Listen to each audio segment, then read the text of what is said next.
Après plusieurs années de crise, l'Égypte tente de rebâtir son économie. Le Fonds monétaire international et d'autres partenaires ont félicité le gouvernement des efforts consentis dans le cadre de son programme de réforme économique, lesquels ont notamment permis d'alléger les dépenses de l'État. Jusqu'ici, l'Égypte a déjà procédé à la réduction des subventions sur le carburant et l'électricité, l'imposition d'une taxe sur la valeur ajoutée et le passage vers un régime de change flottant de la monnaie locale. Et le pays est contraint de poursuivre ses efforts. Récemment réélu pour un second mandat, le président Abdel Fattah al-Sisi a lancé une nouvelle réduction des subventions sur le carburant, une hausse de prix pour les consommateurs qui ne décolèrent pas.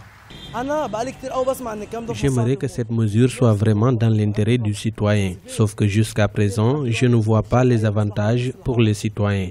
Tout ce que je vois, c'est que les gens sont fatigués. Je suis très en colère et beaucoup de gens le sont aussi. Personne n'est content et je crois personnellement que le pays est en train de plonger. Que Dieu nous protège dans les jours à venir.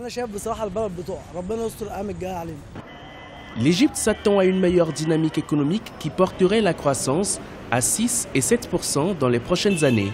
C'est pourquoi les autorités se sont engagées sur la voie des réformes, incluant un flottement de sa devise qui a déjà perdu la moitié de sa valeur par rapport au dollar et à l'euro. De nombreux experts mettent en garde contre une politique trop brutale, pesant essentiellement sur les classes moyennes. C'est une importante hausse, une augmentation de 35% par rapport à la valeur du litre d'essence. Le litre était à 5 livres, maintenant il est à 6,75 livres.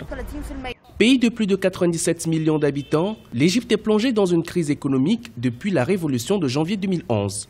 L'augmentation du litre d'essence sans plomb a atteint 35% et celui du diesel de plus de 50%. Prévue et redoutée depuis plusieurs semaines, cette augmentation s'inscrit sans doute dans le cadre du plan de réforme visant à alléger la dette du pays en réduisant notamment les subventions étatiques.